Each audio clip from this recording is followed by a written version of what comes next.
He was, for most of the last 40 years of his life, the most recognizable human being on the planet.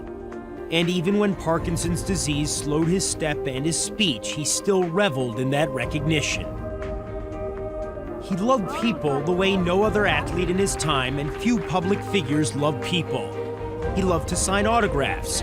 He loved to pose for pictures with the famous and the unknown. He loved to perform his simple magic tricks for audiences small or large. He loved being Muhammad Ali.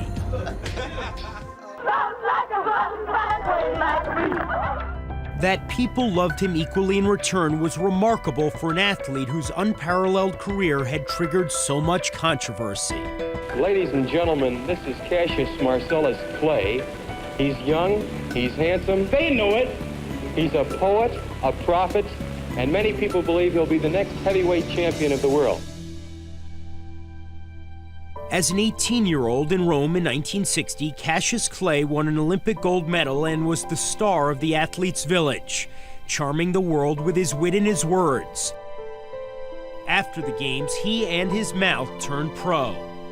I'm only bold and cocky before and after fight. Let me see you close your mouth and just keep it closed. Well, you know that's impossible. No, keep it closed. You know that's impossible. I'm the greatest. And I'm knocking out all bums. And if you get too small, I'll knock you out. Clay comes out to meet Liston, and Liston starts to retreat. If Liston goes back an inch farther, he'll end up in the ringside seat. Yes, the crowd did not dream when they laid down their money that they would see a total eclipse of the sun.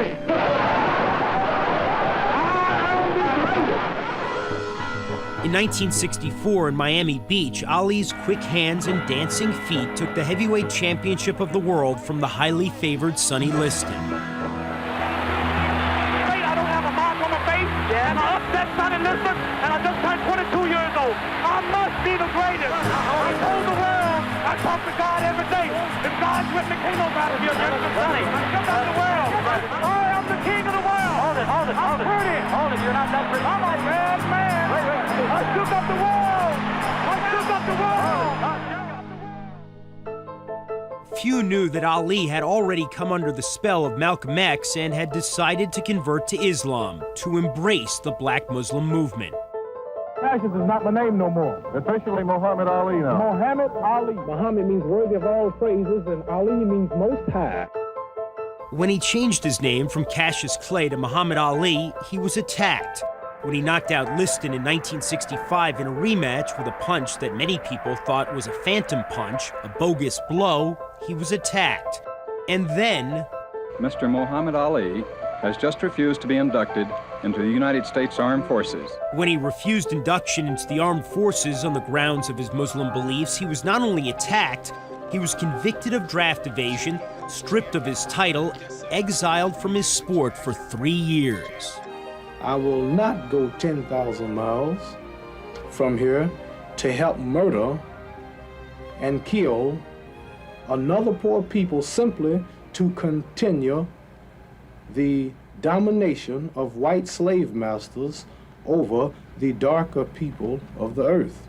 It is a war that he considers unjust, and his conscience will not allow him to do it. Now, certainly, I would endorse that, I would justify his action, and I would give him my strongest support in his doing it. Finally, in 1970, Ali's ban was lifted, and eventually the Supreme Court reversed his conviction. He returned to boxing, back to the spotlight, back to his trainer, Angelo Dundee, and his cheerleader, Bundini Brown. Bodini, let's give them that little saying we used to say before each fight, you know? Float like a butterfly and sting like a bee. Rumble, young man, rumble. But Ali was no longer a young man by the time he signed to fight Joe Frazier for the heavyweight title in March 1971.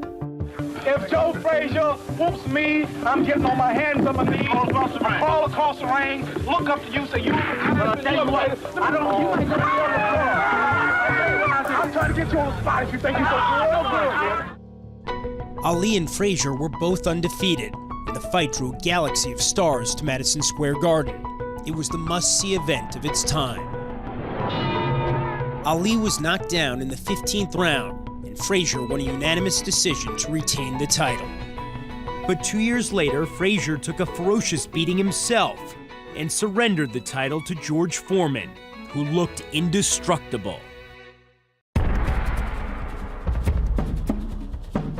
When Ali, after beating Frazier in a rematch, signed to fight Foreman in Kinshasa, Zaire in 1974, his friends and fans feared for his safety, feared that Foreman might inflict lasting damage.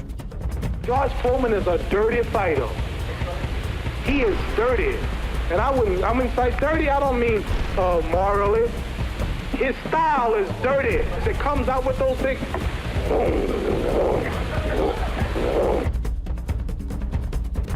Ali spent weeks in the Zairean capital, ingratiating himself to the locals and learning how to say in their tongue, "Kill him." Na babumaye. Na ku. Na ku bumaye. Na ku bumaye. Na ku bumaye. Ali bumaye. Muhammad got that Ali bumaye chant going right from the get-go.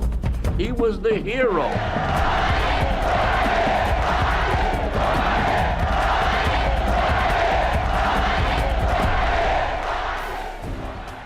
In the defining performance of his career, Ali responded to the roars of the crowd and rope-a-doped the stunned Foreman into submission.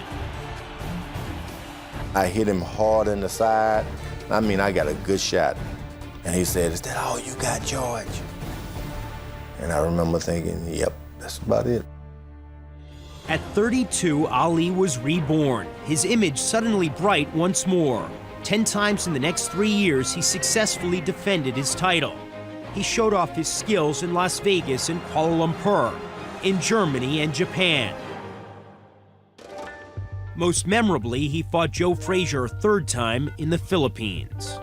It will be a killer and a chiller and a thriller when I get the gorilla in Manila. Ali infuriated Frazier with his cruel taunts. See, here's the way he looks when you hit him. All night, that's all it can be.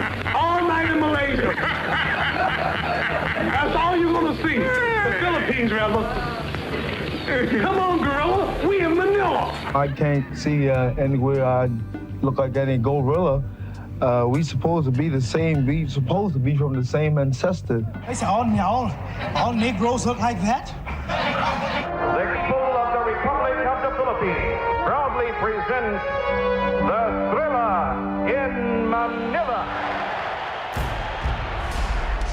When Frazier failed to answer the bell for the 15th round, Ali had won an exhausting victory.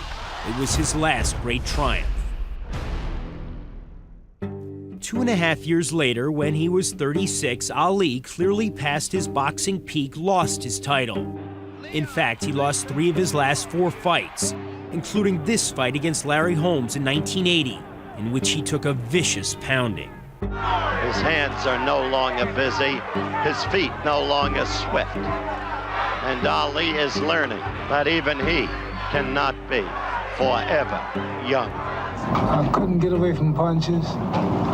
My timing was off. My reflexes were slow. Soon, Ali began to show signs of the slurred speech that stamped so many fighters, and he was diagnosed with Parkinson's disease.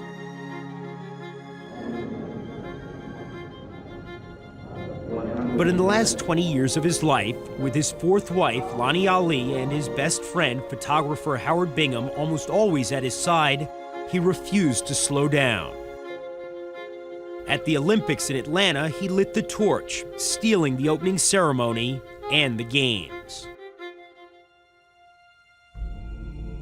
5 years later, after the September 11th terrorist attacks, Ali, still the world's most famous Muslim, made a plea for peace. That really hurt me, because I know Islam is peace, and it's not violent. So the people that do these things make the religion as a whole look bad. Ali spent most of his final years traveling as much as any human alive, most often for charities, preaching and practicing love. Still the most charismatic of all athletes, still lighting up every room he graced, still, undisputedly, the greatest.